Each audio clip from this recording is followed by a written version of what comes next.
to local news, foot and mouth. I'm hearing so many different things here, Caleb. Some people say there's hysteria around this, we need to calm down. And others are saying, well, no, this could absolutely devastate a multi-billion-dollar industry and see our supermarket shelves stripped of vital products. Well, we're talking about $80 billion is the estimate, the economic damage that would be caused by foot and mouth if it were to get out in Australia.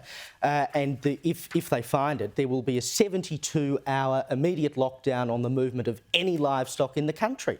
And that means that you will have empty shelves. You won't have food to buy at the supermarket. Well, it's not just that. And we'll have to pile up all our animals and burn them. And, you know, Murray Watt has been totally MIA on this. We'll have to turn to bugs or something, I suppose, when foot and mouth... Well, it's interesting you should say that. It's interesting you should say that, you know, because, you know, we do know that if this thing gets loose, I spent a lot of the week talking to farmers, and they said, we've got strict biosecurity protocols on our property, but if it gets to the next property, then we could have to torch our entire herds, you know, which would be huge. Now, I mean, don't want to sound sort of weird about it, but if you think about it, there is a big push to get people to eat less meat, you know, the climate and all of that sort of stuff. If we went through that sort of culling, you know, getting back to those sorts of herds that we had before would be very difficult because there'd be a lot of push on to, I think, say, oh, well, let's, you know, build back our herds better. Let's, you know, let's do it a different way, get our protein other ways. So, you know, I think the government has been,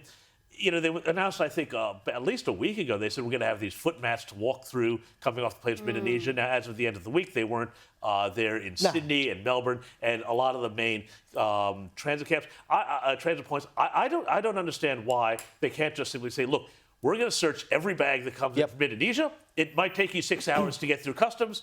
Sorry, them's the break. I think a hard border closure with Indonesia is the last step. You don't want to get to that point, but it really feels like the Agriculture Department, Murray Watt, has just been, you know, just too slow. Where's Airbus? I mean, why isn't he stepping in and saying this is a genuine threat? If this gets in, it's going to be devastating for the country. This could be the first real crisis of an Albanese government. Then it's not enough for them to say, oh, well, you know, the constant line of the Albanese government is, oh, well, we inherited this. The last government didn't do enough about biosecurity. Well, fine, whatever. You're in the chair now. You've got a real threat. And some of the farmers I spoke to said, you know, we've had these worries before. There have been times when this has been on the radar as a potential thing. And they all said, this feels a little different somehow. So and we've been talking about this since May. It's not like they haven't had time to do something about it. I'm sorry, Watt comes out and says, we're going to have these biosecurity zones at the airport so we can compel you to walk through these citric acid mats.